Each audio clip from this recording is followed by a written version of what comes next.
I made her my everything. Everything I did was for her. I put her as my priority. I think as if you're in love, that's kind of what you should do, right? That is love. And I can hear this like collective whoosh, from all of you right now. But it wasn't that. I think I didn't really change who I was. I didn't change my habits.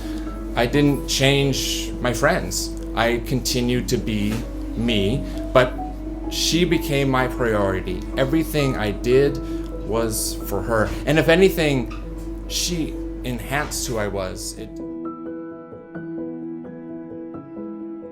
She made me a better me.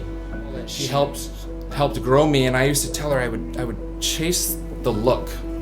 I think all of us have been in love at some point in time, but that look that only your partner can give you.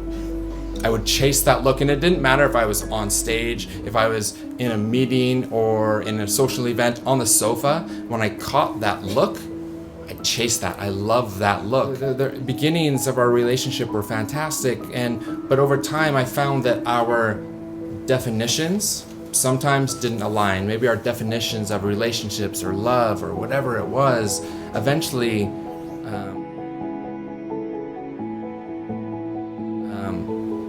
we found out that they weren't quite 100% in line. And during this time, my company, we hit some walls, big walls, and I had to fight through these walls. I had to run through these walls. And as I was running through these walls on the professional side of me, I lost some of the passion and some of the inspiration on the personal side of my life. As I was running through those walls, they were building walls on the personal side of me. And those looks that I was chasing, those looks that I craved, they were on the other side of the wall. They were fewer and far between, and eventually those looks were going to look somewhere else. I'll just do a simple analogy here. We were on a break, she said.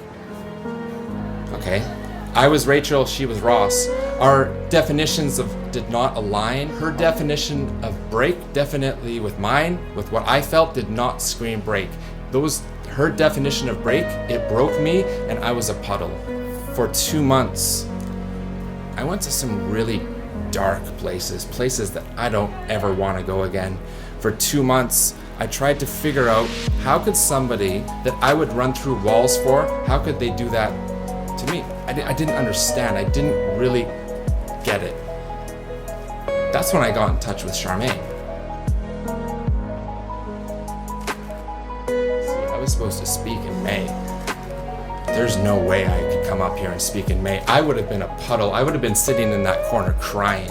There's no way I could come up here, and this complete stranger was checking in on me. After this message, she checked in on me well into the future of this journey. But after 2 months, I took her back. Maybe she took me back. It doesn't matter who took who back. But we were working on us. We were trying to figure things out. We're on different journeys. We've actually gone down different paths. She went left, I went right. We're both going forward. There is no going back.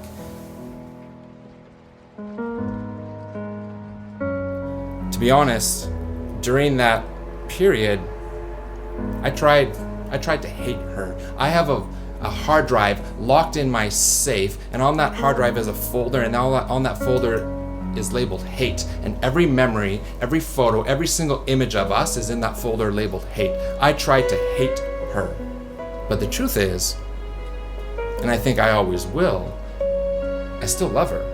After all this, after this whole journey of up and down and me being an erotic yo-yo, no matter what, I will always have that purest of love in me. And this isn't like a sad ex-boyfriend coming up here talking shit about his ex. No. Because what allows me to come up here today is the realization she did nothing wrong. And maybe our definitions or her definitions of whatever, they might have caused me pain, but that doesn't necessarily mean she did anything wrong.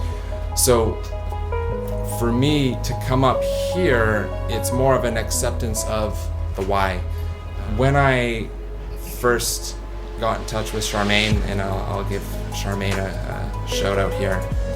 This complete stranger was really like supportive and reaching out to me, and whether I ever came up here or not, she wanted me to be comfortable to tell my story.